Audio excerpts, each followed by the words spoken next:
MotorWeek is made possible by Rock Auto, Tire Rack, and 3M.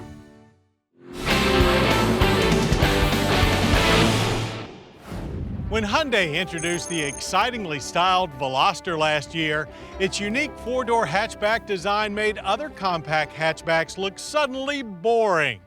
But sadly, the Veloster's performance didn't back up its sporty appearance. Well, Hyundai quickly made it their mission to find a proper solution.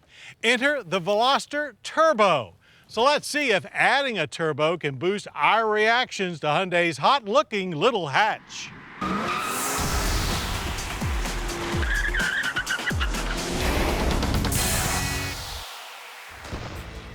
The 2013 Hyundai Veloster Turbo does indeed get some much-needed extra power pumped into its great-looking sheet metal, courtesy of a twin-scroll turbocharger mounted on its 1.6-liter direct-injection Gamma 4.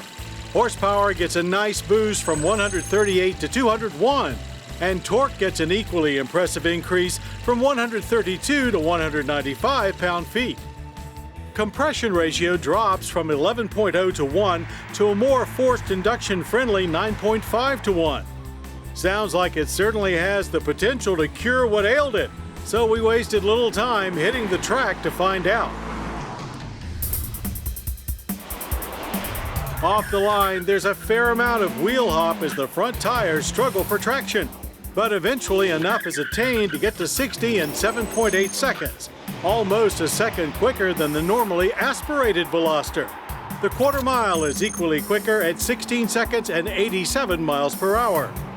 As before, both 6-speed manual and automatic are available. We chose the manual, and we're still not huge fans of the shifter, as you need to be very precise with it.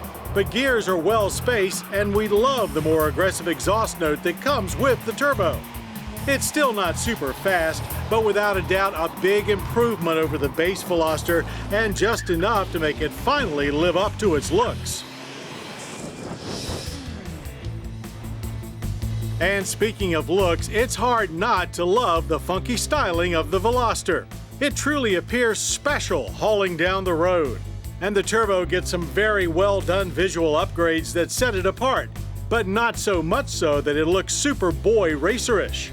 Up front, there's a larger hexagonal grille, and down the sides, rocker skirts are extended. 18-inch wheels with chrome inserts are standard. And of course, the unique single right-side third door arrangement remains, though unfortunately, so do the all too obviously fake hood vents.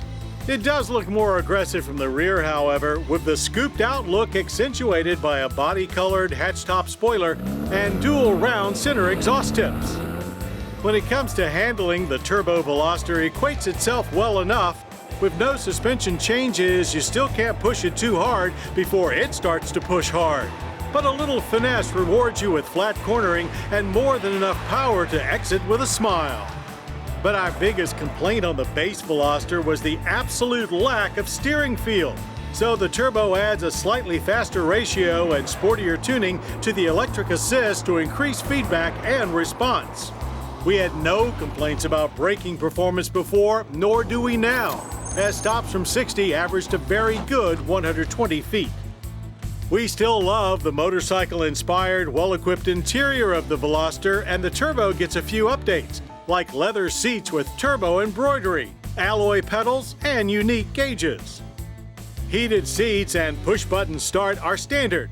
The Ultimate package adds panoramic sunroof, automatic headlights, backup warning sensors, and navigation with backup camera.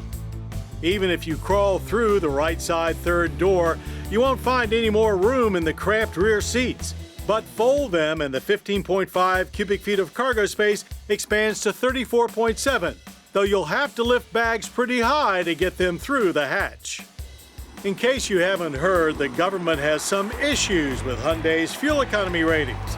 They've since been revised downward on many models, including the Veloster. The Turbo with manual now rates 24 city, 35 highway, and 28 combined on regular gas. We averaged a fine 32.9 miles per gallon in mixed driving, making for an energy impact score that's still much better than average at 11.8 barrels of annual oil consumption with 5.3 tons of CO2 emissions. Pricing gets a boost as well to $22,725.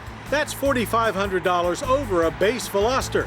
But it comes almost fully loaded and is only about $1,000 over the very well-equipped Veloster we tested last year.